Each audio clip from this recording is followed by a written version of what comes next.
Hi, welcome to The Upside. I'm your host, Paul Santinello. This is the show where we talk about all the good things that are going on in Longmeadow, except for the last few episodes, but that's okay. We're the #1 radio show in our time slot between 2:15 and 2:20 a.m. on Tuesday morning, so it's a great thing. We're moving up there. I want to introduce my special guest today. Adam Wright is the morning talk show host for WHYN in Springfield. He's been on the job for a couple, 2-3 months now. About 2 months, yeah. And I'm extremely happy to have you in here because the last guy that was in here that was the morning host of WHYN a few months later found himself unemployed. So I don't know. That could be a harbinger of things to come. So you're saying this is a good luck show, right? This is a good or bad thing, whatever way you look at it. But first of all, thank you for coming. I appreciate thanks for it. having me, And I Paul. hope because I've done a little bit of research, opposition research on you, seeing that we're both in the talk show business. I'm just not used to being on this side of the Yeah, I know. And questions. there is no script, as you can see. But first of all, let's talk a little bit about your background. Yeah. Because before you joined WHYN, you were a respectable businessman. Well, respectable is an operative word, isn't it? Well, at least in this room, yes. Okay. I mean, because I have very low standards anyway. So, but you still continue to own Advertis Marketing. Advertis Media. Media. Right. I'm sorry. But prior to that was your DJ life. Mm-hmm. And why don't you tell me a little bit about, because I know you worked at one of the rock stations, and Yeah. I don't know if, I guess we can name them, right? You worked at Laser. It's now Laser, And right. when did you get into radio? I actually got into radio in the late 80s in Boston, and it was something I always wanted to do. I was in various forms of communication. Leading up to that, I graduated UMass in '84 and moved back to the Boston area and was in the publishing field for a while. Decided I wanted to go to law school, and then dropped out of law school to become a disc jockey. And my father, the attorney, was so proud. Oh, wow. You know, he said, "You gonna what? Be a disc jockey?" Well, Were you allowed into the house? yeah, he was. It didn't go so well. Wow. But I got into radio in the late '80s.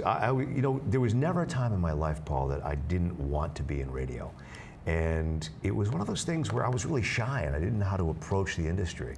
And one day, my very best friend is a screenwriter in Hollywood, and he sold his first script. And I was working for a jewelry store, I think, at the time. You know, it was like the mid '80s. And he called me up, and he was so excited because he had just sold his first script, and his dream had come true. And I remember clear as day. I was mowing my lawn, and I hung up the phone, and I started mowing my lawn, and I started crying. I was so happy for him, and yet I was so, even as a young man, unfulfilled because I wasn't doing what I believed was in my heart to do. Okay. And I had experience working for a business school doing admissions. That's on a Saturday. I get the call from him. The next day, in the Globe, in the Help Wanted section, was a job for an admissions rep at a broadcasting school. And I thought, if I could get this job, I could at least see the industry of broadcasting and how to get into it.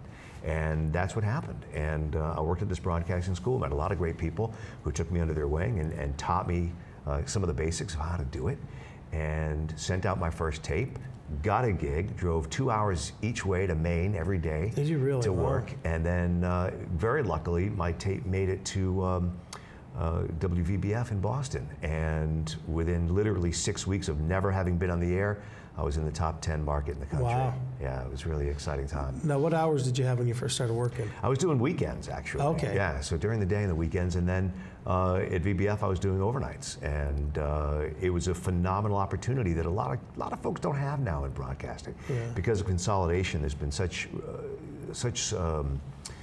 smaller opportunities for people to hone their chops because of the corporatization of media has made it so that there are very few owners of stations, and it's become a lot more of a bottom line run business than an art form.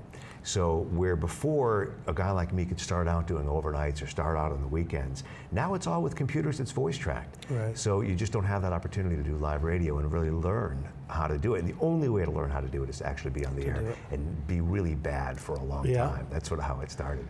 So from there, I did that for a couple of years in Boston, and then went out to Ohio and put a radio station on the air out there, and then moved here in '92. Was working at what became Laser. It was HMP FM up in Northampton. Mm-hmm. It was sort of a soft music, top 40, didn't really know what it wanted to be. And in '95, I was doing mornings there, and in '95, alternative music was really starting to come into its own. It was really a big thing, and I had this idea that the station could really be one of the first alternative stations in the country, in the youngest demographic in the state, obviously in Hampshire County, and made the pitch to the powers that be. And next thing you know, they gave me the station to run and said, turn it alternative. And I did that for another 5 years until 2000. Then I made it through 5 ownership changes. Sixth one came in 2000, and everybody sort of got fired. They changed the format. Everybody got blown out. And I went to work for Clear Channel the first time, selling advertising, and thought, really, oh, I want to see the other side of this business. I'd now been in behind the microphone for about a dozen years, and I wanted to see what it was like, the business side of broadcasting. And that was eye-opening. I mean, to be able to understand finally how that product integrates into people's businesses, and how to best use radio and other electronic mediums to further people's businesses, for me was a really great opportunity to see both sides of the coin. So now as a DJ, you're the anti-establishment, alternative music station saying, question everything, and, we don't want corporate America. Now you're on the sales side. Yeah, I never got a chance to be that political, No, I only did, but I mean, it's sometimes it's counter to being a DJ, the sales side. Oh, it's always counter. I mean, there's always an innate tension in any radio station or any television station, but radio specifically, between programming and sales. As a programmer, you're trying to think of the things that are absolutely going to win you with your audience every single minute of every day. Sales, you need to be able to inject opportunities for sales, for sponsorships, into the programming product, and so there's a natural tension. Good radio stations, especially now in this age of corporatization of radio, will find that delicate balance, and it works for everybody. So you've got products on the air that are of interest to the listener, while at the same time providing a good platform for revenue for sales.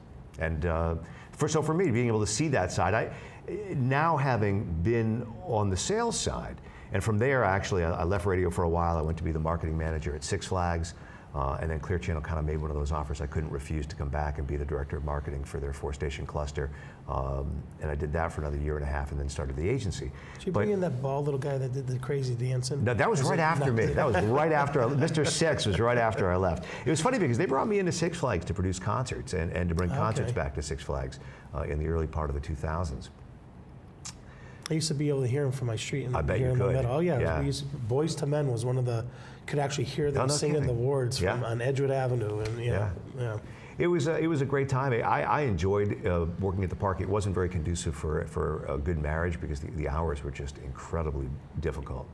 Weekends, nights, constantly. So I went back to radio, and then really felt like, okay, I've got the experience on both in front of the microphone, in doing marketing for radio stations, and working with clients to get their spots done. I'm going to start an ad agency. There wasn't anybody in the market that had the kind of experience that I had in broadcasting that owned an ad agency. So I started Advertis Media in 2003 with the goal to try to provide clients with a real insider's perspective as to how to best use the product to affect growth for their businesses. And it's been really successful, and I've got wonderful clients that have allowed me to really have a lot of fun in trying to grow their businesses. And see, what I want people to do is, as this interview goes on, I know it's bad for TV, but close your eyes for a second and listen to the voice, because you've heard this voice on radio commercials. Yeah, they do commercials in the market. You just don't know that, but it's a lot of those commercials you're hearing are Adam. But it's too bad the face doesn't match the voice. Well, no, you got a great face for radio. Absolutely, I do have a great face for radio, as they say. But so you have Advertis Media, and you still have Advertis Media. I do, yeah. And somehow you got the itch to go back into radio. No, it happened really sort of in a very, very bizarre way. I got a call. Actually, I got a text from Sean Davey, who's the general manager at HYN. And for all the Clear Channel stations, he actually manages Springfield, Worcester, Providence, and the New Hampshire stations. For now, it's iHeartMedia. And the text just said, I have a really crazy idea, meet me for a beer. I thought it was an idea for a client. Yeah. So I had a beer, he had a beer. I had 7 beers after he told me what he had in mind. He said, I want you to come back to radio. I want you to host the morning show. We just made a change there, and I want you to come host the morning show.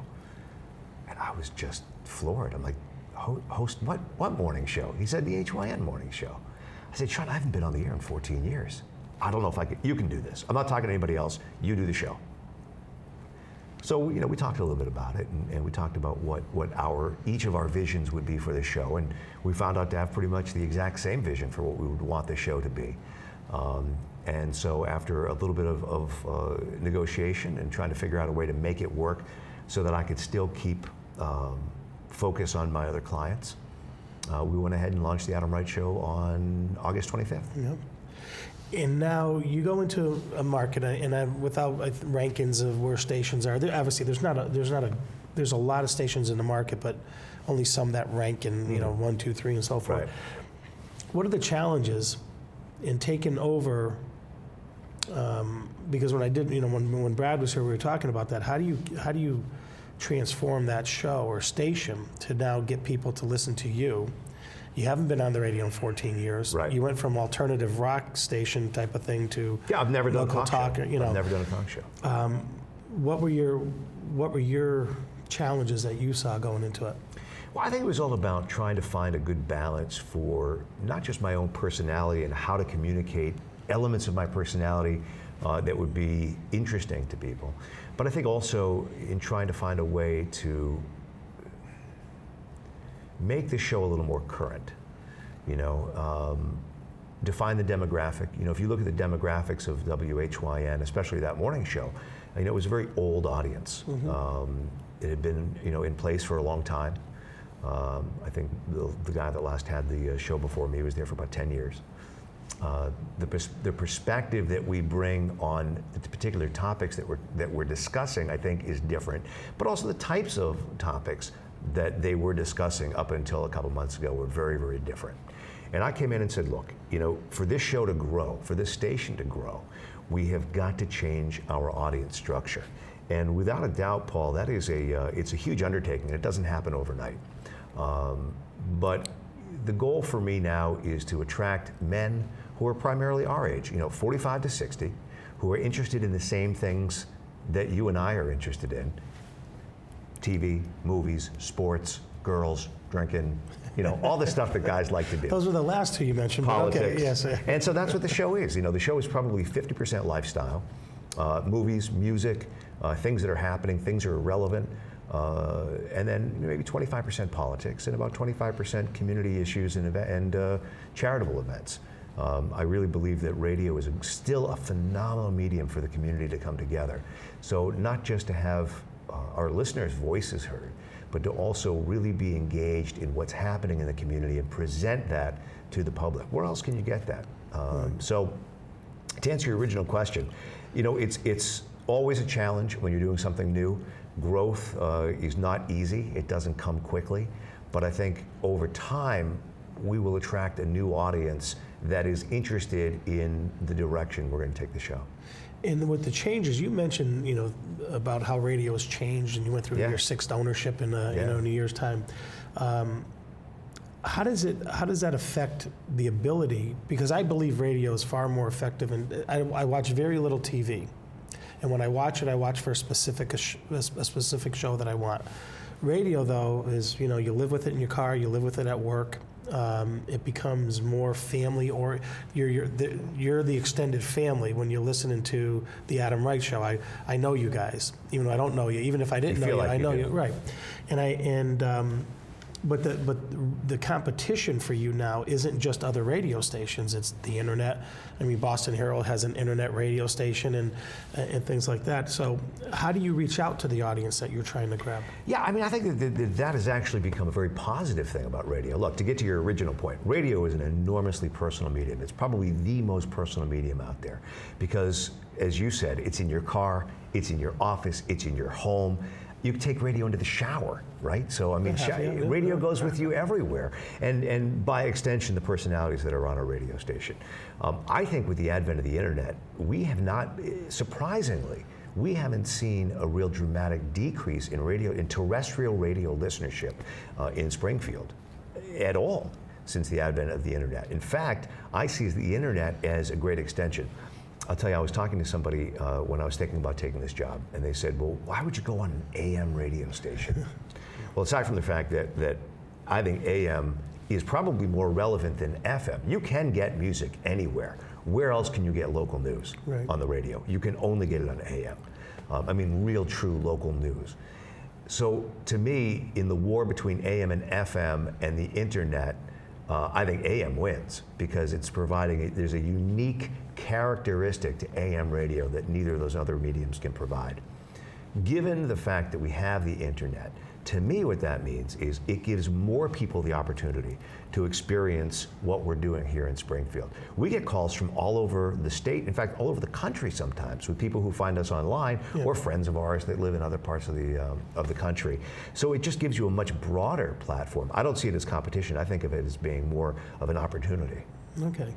So you're on the show now for 2 months. Yeah. I don't understand how you kept John Bayback, but I love John. He's probably one of the funniest guys that you could ever, as a sidekick on a radio show, because, and I know he's the whipping boy of the station and has been for the DJs, and I mean that in a humorous way. I mean, he's a good, easy guy to pick on and stuff. And how do you feel that? How do you feel it's going?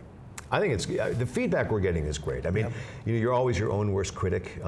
We get off the air some days and we say that was a good show. Some days we get off the air and we sort of have a meeting every day right after we get off the air, and Bo and I and Bo Sullivan, John Bayback and Steve Forney, who's our producer, will get together and we'll sort of dissect how the show went, and we'll look forward to tomorrow and what do we have coming up and what do you want to work on.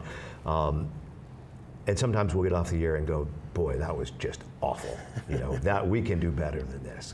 And you hopefully learn from your mistakes. The feedback we're getting in the building has been overwhelmingly positive. We have, I've received wonderful support from management there saying this is exactly what we're looking to do. Just keep on going. We've learned a lot. You know, listen, the first show and the 60th show, I think there's a giant difference in how we've developed, and hopefully the 61st show will be even better than the 60th, and we'll try to get better every day. You know, I think to some extent you play on your strengths.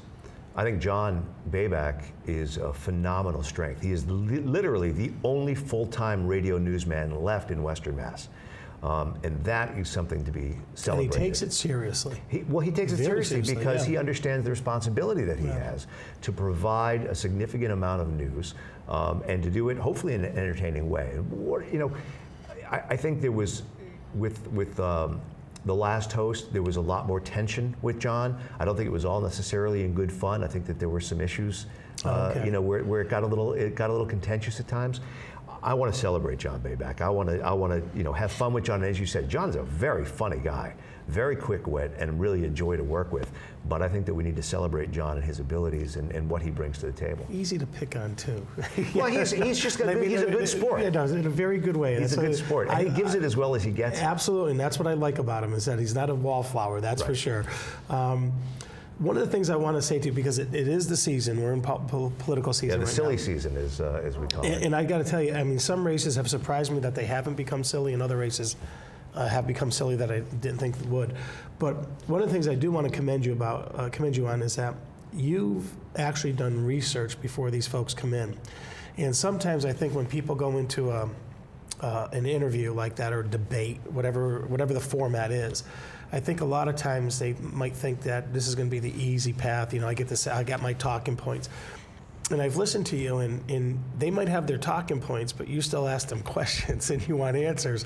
But you've also done your research before they come into the room. And I want to just tell you that as a listener and who is a fan of politics, because I didn't know what to expect the first set of folks you had in there.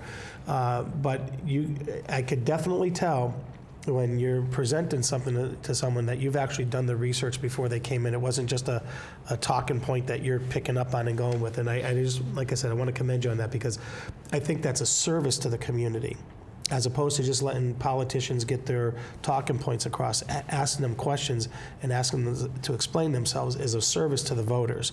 And I think that's important. And I just really admire what you've done with that so far. Well, thanks. The question I have for you is that you've had gubernatorial candidates in, you've had state senate candidates, all five you've had, now, and I didn't see the picture. I saw the picture with Martha and Evan. Yep. I didn't see the one with Charlie, because I'm sure you came up to here and I'm like, you know what? We could not get him in the studio.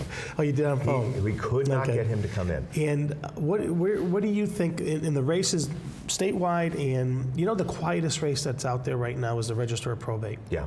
the quietest race for a very important position. And other than a mailer that we just received in the House yesterday, you haven't heard anything about it. Right. But what's your take about since we're in the season, what's your take about what's going on?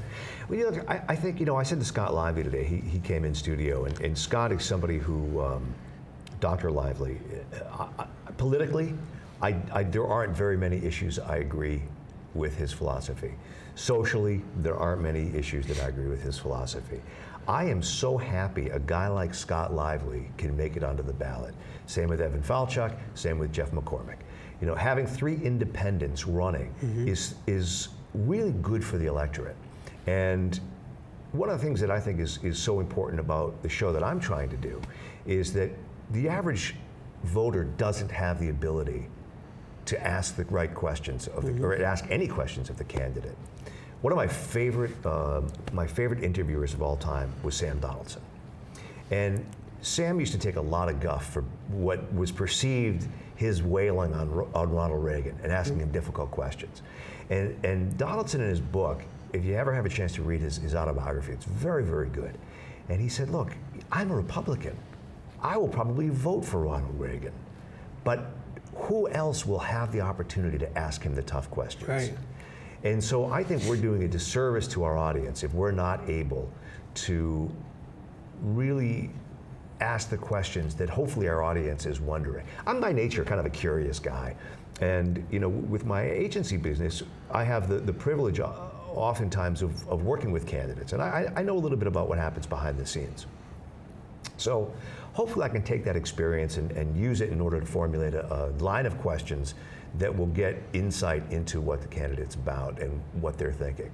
I don't know how much of it is my responsibility to challenge them, at least on their political views. You know, again, I could have spent 3 hours on the air today with Scott Lively, challenging him about his particular views and why I believe that they are misshapen and wrong. That's not my job. My job is to get him to present his viewpoint so that the public can make the decision as to what's right. And I think that's when radio works well, that's what it's doing, is to be able to get to a candidate and get them to present their views. If they say something that is patently false or that is contradictory to something they've said before, I think it's the job of an informed host to question them on that. We have done that repeatedly, especially in the first Hamden, Hampshire race with both Eric Lesser and Deb Baranski. You know, I've been pretty tough on both of them, especially on Lesser when the campaign report came out. And to his credit, he came in and answered my questions, and you know, I pushed him pretty hard. I did the same thing with Deb on the air the other day. But I think that it's, I just think it's incumbent upon the host to be as well informed as possible so that you can elicit the responses that you believe the audience needs to hear to make an informed decision when it comes to politics. And that's what I appreciate, because it wasn't just let me ask them a question, let them get their answer out there, and you know, like you said, if it wasn't necessarily the straight shot, you asked them the follow up, and I think that's the important part. So the listeners, and that's like you said, let them learn from that and figure out, because they're going to learn more listening to your show than they are watching the 30-second television. Well, I think that's even why though you radio, might have produced it. No, but I think that's why radio is so great. We don't produce anything. No, but a lot of radio, interviews are pre-recorded. Hopefully they're not edited. We won't pre-record a show,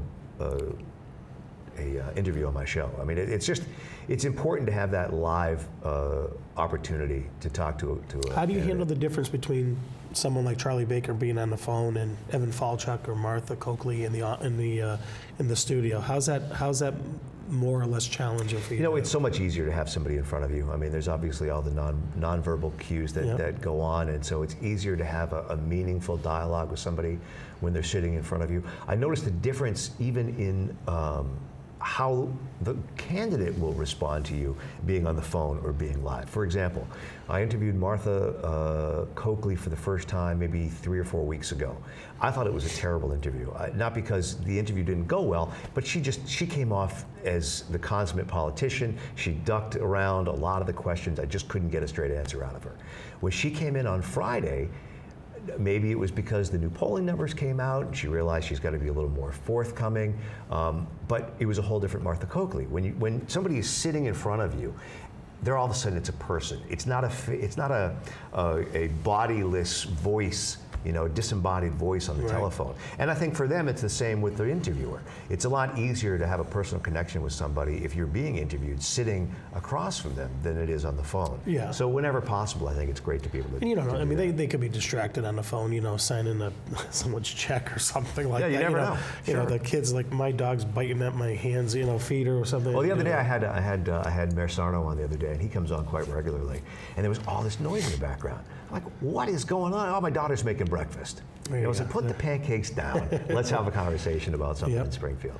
So let's talk about the market that you're in. Big casino vote coming up. Yep. Okay. Obviously, I think the Speaker of the House and Charlie Baker have both said, I think even Martha Coakley's more that way, that if it happens, we're going to see a casino come to Springfield anyway. But I know Charlie Baker said that in the Speaker of the House.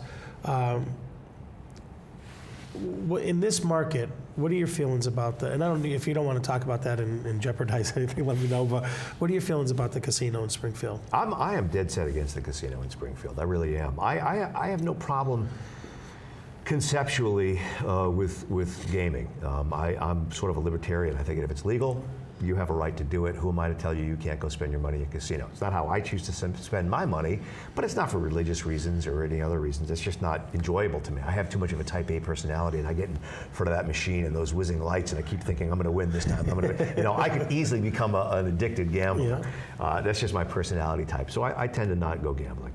But I really believe that if it's something that you want to do, then you should have an opportunity to do it. I think the entire process has been flawed from the very beginning. Having this referendum on whether there should be gaming in the Commonwealth should have happened 3 years ago. Yeah, I mean, it does intellectually not make a lot of sense. The horse is sort of out of the gate, and I think it's difficult to put that, toothpaste back in the tube, to use another euphemism. Now that the legislature has passed that the gaming companies have started spending money in the Commonwealth. That being said, I think, and this is my own personal opinion, that the community host agreement that Mayor Sarno signed with MGM is disastrously bad for the city of Springfield, and thereby for the surrounding communities.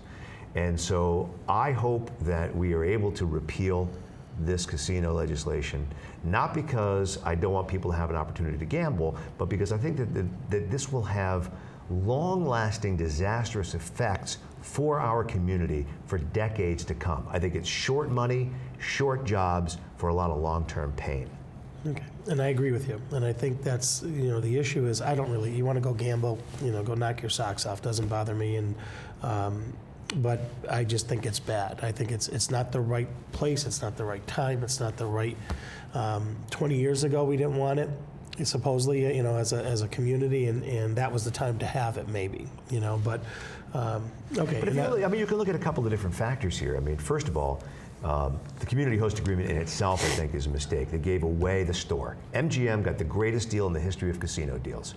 Having a TIF instead of having to pay taxes, that is never done with gaming. In fact, Penn tried to do it. I think it was Penn tried to do it in Pennsylvania, and the legislature had to step in and say, we're not giving these kind of tax breaks to a casino. Typically, those tax breaks are given to organizations that bring in, real economic development in very, very poor communities. Okay, so I think in that respect, we've potentially lost a lot of revenue.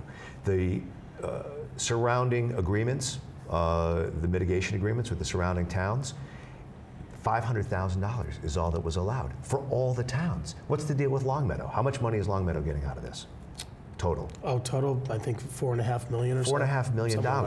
So that means that the first $500,000 is spent by MGM. The rest of that $3.5 million is split up between the taxpayers of Springfield and MGM. So the taxpayers are on the hook for a lot of revenue right out the gate. Okay, I can't find a single inner city casino in this country that works, that has worked for the community. And I don't believe the projections that this is going to be. Let me back up. Do we have time? How much time do we have? Okay, we have a little time. Okay. The legislation was supposed to be to encourage resort gaming. What happens? We have no resort gaming in the 413. You have Wynn, who is going to build, by all designs, a palace, right, in Boston. So you have Mohegan Sun and Foxwoods in Connecticut. You've got this unbelievable thing that's going to be built in Boston for $1.2 billion. You have Twin Rivers in Providence. You've got New York coming online. So who's coming to Springfield, Massachusetts? Nobody. What is MGM going to have here that is going to attract people to Springfield? They're going to have a hotel with 22,000 square feet of gambling. That's it.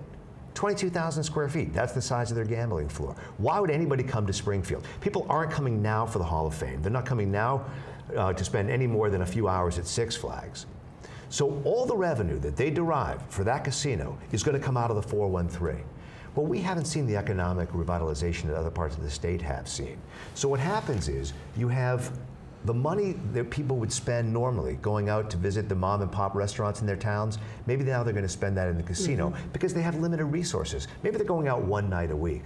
Well, that discretionary money is now going to go to the casino. What's going to happen to all the restaurants surrounding, all the entertainment venues surrounding? MGM will tell you that they want people just to come downtown. They don't want you to leave that building. Correct. That's not how it works, okay? So when you The door's only open one way. That's right. absolutely right. So when you see a guy like Rudy at the Fort, who was concerned about losing 20% of his business because of the I-91 construction that's going to happen, and since 20% of his business came from Connecticut, he works on such a small margin that 20% would put him out of business, so he figured he would go out now. Well, what are the other restaurants in town going to do? Yeah. So here we have this casino that is going to suck all the economic engine out of the surrounding area, and then can they make that nut? Can they make back that $600 million investment or $800 million investment? I don't think the numbers work, and I think 10 years down the line, you're going to see this casino be out of business. Then where are we? Yeah, and that was my question: is what happens when it doesn't work? What happens to the town of Long Meadow and Springfield and all the other areas? And and you're preaching to the choir. I mean, that's, as I said, I was talking to someone the other day and they said, well, you don't think people are just going to go to the casino for the night? And I said, well, think about this. If you're going to go down to a bar in Springfield or anywhere to go see live music, because that's one of the things they advertise to draw people in, and you can go to the casino and they're comping you for your meal, and you can still go see live music. The food's cheaper, the drinks are free, the entertainment's built in. You could go down to Mohegan Sun and go to the Wolf's Den, right? It's free. It's free. It's in the middle of the gambling floor, and they have fantastic artists I've come seen in. a couple down there, absolutely, yeah, for nothing. You're just sitting there gambling, watching the concert, absolutely. One of the most curious parts of the community host agreement that MGM signed with the city of Springfield was the fact that after 2 years, they can take their name off of it. Yeah. What does that tell you? And actually, that was something that we talked about when we went with them, because that was one of the things we were concerned about. What happens when they change the name or sell it? So that was one of the things we were negotiating with them, as the subsequent owners of this, and subsequent names, whatever the title is. They can walk away in 2 years, and I don't think people realize that. And that's, if you really, and I agree with you, when you talk about resort-style casinos, first of all, you don't think about Springfield. And I know sometimes Springfield can be a very myopic community, very short-sighted. But the Berkshires, to me, are a destination. And I don't think you would put this up there, but if you did, at least you say, look, we have ski resorts, we have Tanglewood, you can make it whatever you want. They at least have a golf course. Right. I mean, there's nothing to attract people. And what's the difference? If you're a gambler, the difference is you can go down to, you can go to Boston, and you're going to be comp game, Celtics, Bruins, Patriots, Red Sox versus what?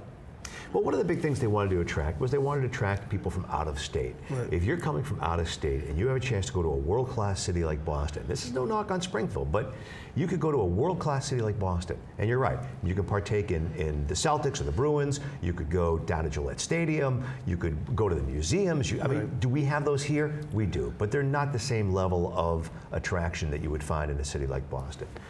It's very difficult to compete. So again, we're going to be just basically robbing Peter to pay Paul, and Paul's going to run off with all the money. Yeah, and my concern is for anything. I grew up in Springfield, and it hurts to see how that city has evolved. And I understand if I were the mayor, I'd probably be fighting for this too, as grasping for straws, so to speak. There's good news in the development up on Page Boulevard with the rail cars being made by the Chinese firm. Unfortunately, there's not enough of that. But if they said the casino is the first thing, and here's 8 other developments we're doing because of it, then you can say, okay, there's sort of an economic plan, but the casino is the economic plan. And to your point, I don't think it is, because after a while, there is only so much money in this area. And as you're seeing in Connecticut, once the economy kind of goes south on you, the revenues just aren't there, even though you think they're going to be. And I just think that those other communities have such a head start on us, or other areas. And then you're going to put one in Boston that is going to blow this one away. And I understand they're going to build it nice in Springfield. I but know it's that. going to be a hotel with a little bit of Right. gaming. I mean, if you look at the commercials, even they don't even mention gaming. They don't even mention a casino in their TV commercials for this Right. referendum. It is going to be a very difficult situation, I think. And you mentioned the train cars, CNR. That's economic development. Right. That's long-lasting economic development. That is, a couple hundred manufacturing jobs. Those jobs aren't going to go anywhere anytime soon. Right. Why can't we then become another manufacturing base like we've been able to do, with certain industries? Smith & Wesson certainly has been a phenomenal partner in the community. A lot of manufacturing jobs, good jobs, high-paying jobs. And I think that's the type of thing we need to look at for long-term sustainable growth. Okay. Let me ask you another. I'm going to take off on the casino, because now we Sure. know where we both stand, which is on the same side of the aisle here. And first of all, you were very poignant. It was encapsulated. It is exactly why you should vote yes on 3. But you're also an author and a photographer, and I've seen some of your pictures on Facebook. But you also published a book. Yeah. France at 50? France at 50, yeah. I decided to go to France for my 50th. So you are probably, to me, in my opinion, you are like this. You have so many interests over here, and you are not a prototypical DJ, you're not a prototypical whatever. You are, as it was described to me, a Renaissance man. and I mean that as a huge compliment, because I can say I haven't seen your book, no offense, but I don't know how widely you published it, but you went to France on your 50th birthday. I did, yeah. And you're a fantastic photographer, because I've seen some of your pictures on Facebook, and they're great. What made you do that? It was one of those things where I just felt it was a milestone in my life, and I had never been to Europe, and it was something that I'd always wanted to see. I'm a big history fan, and my wife said, "All right, what do you want to do for your 50th birthday? You want to party?" I said, "I don't want to party, I want to do something meaningful that I'll always remember." And I've always wanted to go to France, and not just Paris, which is just the most beautiful city I have ever seen, but I wanted to go to Normandy. As I said, I'm kind of a history fan, but I'm really enamored with the sacrifice that our soldiers made in World War II. And I don't think any place typifies that more than the beaches of Normandy. Yeah. So that was something I just had always wanted to see. And so we spent a few days in France. And the other thing was I just wanted to travel with my wife and with some really good friends. So 5 of us went over there, and it was the trip of a lifetime. And for me, honestly, I think we go through times in our lives that are emotional, and that we'll always remember. For me, in my personal life, my parents getting divorced, my own divorce from my first wife, those are really emotional times. I can honestly say the third most emotional time of my life was standing on Omaha Beach. Oh. When you stand there and you appreciate what those kids did, they saved the world on that beach. And when you stand there and you look up on the cliffs and you understand what they went through and what they had to overcome, and the job that they did, and the lack, I think, of sacrifice that so many of us have to make in our lives because of the sacrifice that they made, man, it's just overwhelming. And then you go up off the beach and you go into the American Cemetery. And I wrote in my book, I said, if you go to, if you're a patriot, or you're somebody who is patriotic, and you can go to Normandy, it will reinforce everything good you feel about your country.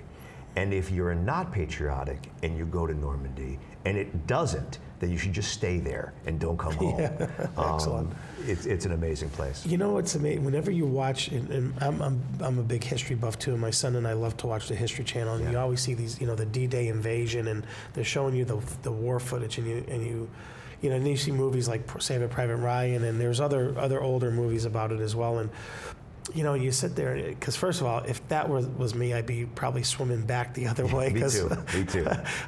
God bless those, and you're right. They were kids. They weren't men. They weren't guys. Most of them were kids. And what's amazing to me is when you see where the gunning positions were Right. from the Germans, is that how did any survive? Let alone, and we were watching on the History Channel. One guy had been shot 5 different times. And he had made it. He had scaled the wall. But had gotten wounded 5 different times. And it was there's a program on the History Channel, and it was just it was amazing. And you know, they just so nonchalant that they ended up carted him off to the hospital, and you know, it wasn't a big deal. But we had 5 different times, and it is just to watch that. And you I mean, if you, like you said, if you can't get and that's emotional. Just watching the real footage on TV and stuff, and seeing these guys, and I can't imagine being there and seeing it. But it's just.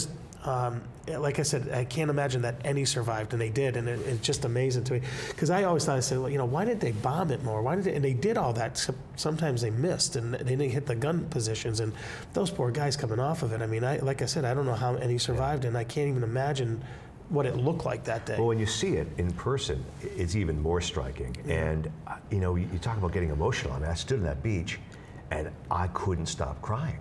I mean, I really couldn't stop crying.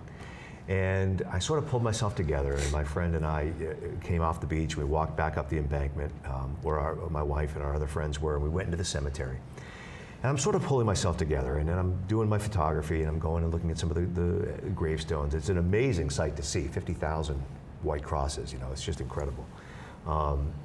And we had to meet at a certain time. We were meeting back at this monument. And so I'm composed, I'm okay. And I see my friend Bob, and we come walking back, and we're walking to meet everybody, and all of a sudden they start playing the national anthem. Oh, jeez. So we stopped, and you know, you face the flag, Yeah. and you put your hand on your heart, and you know, I'm looking at Bob, and he's looking at me, and I could tell we're both really just trying to keep it together and not lose it. And you know, you feel your lip quivering a little bit, and the tears sort of starting. I'm like, okay, I can hold this together. I can hold this together. They finished playing the national anthem, and then they played taps. That was it. Yeah. It was just waterworks all over. Wow. Yeah. That's It's a beautiful amazing. country. We found the people to be really wonderful, and I think the French get a bad rap. You know, people are afraid to go to France, but we found the people very, very nice. They didn't hate you? We actually, you know what, if you make an effort, it's kind of like here, you know, if you work in a restaurant and a guy comes in and just starts talking Spanish to you, you're going to say, whether you speak Spanish or not, you're going to be like, come on, make an effort. Yep. If you make the effort over there, we never walked into a restaurant and spoke English. Very lucky that my wife is fluent in French. She grew up in Quebec. I speak enough that I won't die. Yeah. And my other friends, it was okay. You know, we're not conversational, but you can order off the menu.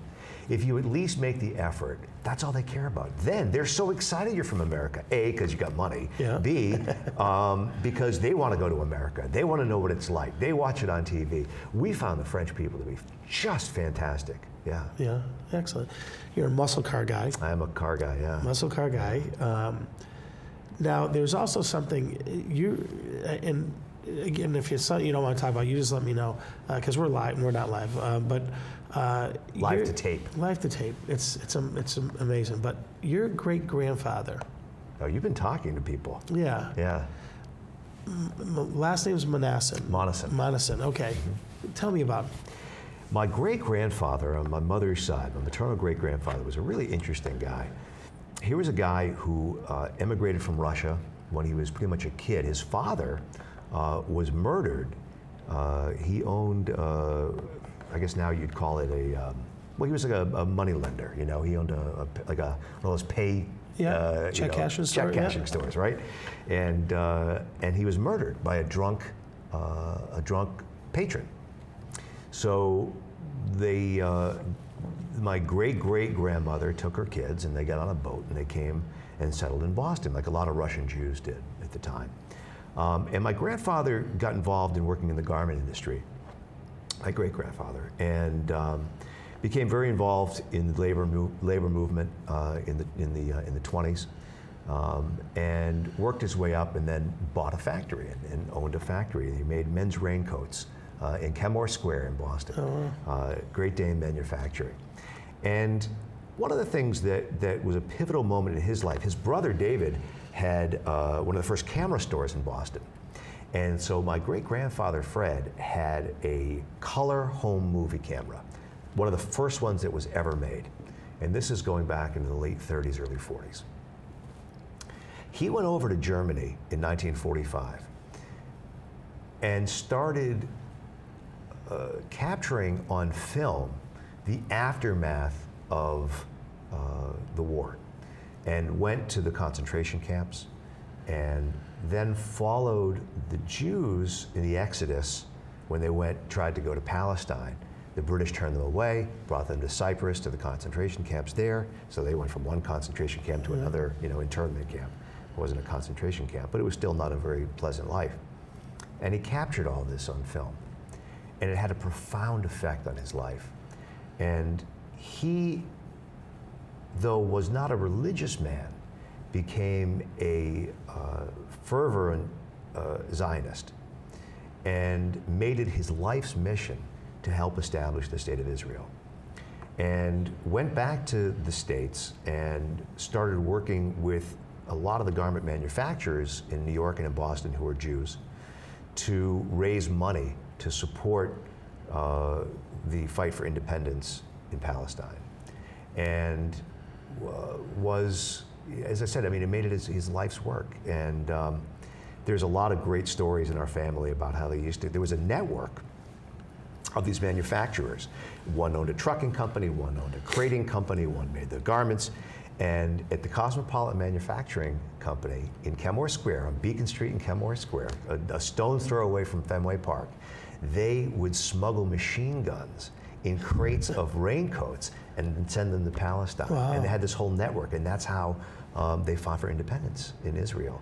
And he raised enormous amounts of money and gave away the family fortune, and literally. And but it was something that he was just passionate about. Awesome. And it lasted his whole life. He was the first American to ever have a city named after him in Israel, next to Truman. Truman was the first, and my great-grandfather was the second. That's awesome. Yeah, interesting story. Yeah, thank you for sharing that. I appreciate it. There's a great movie, if you go on Amazon, called I Was There in Color.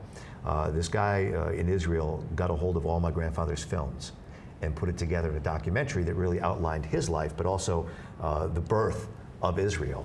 He gets a lot of facts wrong in it about my great-grandfather. He said the movies were discarded and found in a trash heap or an attic, and he saved them and made this movie, which was not true at all. My family had donated these films to the Technion in Israel, which is sort of the MIT of Israel. Okay. And that's where they had resided. But it made for a good story. Yeah, I was going to say, you need a story like that. Right, I saved them, because otherwise why would you do it? Right, I saved them for prosperity, for posterity, yeah. Yeah, you got to get your own statue out there for yourself, right? Yeah. That's awesome. So we're going to wrap up. The question I have for you before we go is, what's on the horizon? You know what? I'm so motivated right now to do the best radio show I can do. I'm having the time of my life. I can't do it without thanking my clients, my corporate clients, who have allowed me the freedom to be able to pursue this other side of myself and to pursue this interest. You certainly can't. I think it's very difficult to make a living doing radio in this market. Yeah. So thankfully, being able to keep Advertus Media and to be able to provide them with creative and media buying services has been able to afford me to get up at 4:30 in the morning to do this show. I just want to start to I just want to continue. That's hard, because you're not a morning person. I'm not a morning guy, no. When I started my agency, I had one rule for my clients, which was no meetings before 10 o'clock. There you go. I'm having probably the best time I've ever had in my career. And I said to somebody the other day, I said, I couldn't have done this show 25 years ago. The show is really about my experience in life, and hopefully we'll find that is relatable to our audience, to talk about things that they need to know, that our audience needs to know. I call it relevant radio. We have fun. We try to be informative. We try to have a good time doing it. And the next few years, I just want to spend doing a really good radio show and then doing some good advertising. Excellent. Well, thank you for coming on. I appreciate it. Thanks for having me, Paul. Folks, every morning, tune in WHYN. You can hear the Adam Wright Show. It definitely is different than where it was a few months ago. I will tell you that if you're a political junkie, you hear Adam asking those questions, It's nice, and he does his homework, which is a great thing for you. But it's an entertaining show, familiar voices, new topics, new way of delivering the media to you. But it's worthwhile listening. So appreciate for tuning into the Upside, tune into WHYN, and if you're going to see this before November 4th, make sure you vote, because if you don't vote, you can't complain. Have a great day. Thank you again. I appreciate that, man. That was a lot of fun. That was awesome. Really liked it. You're a really good.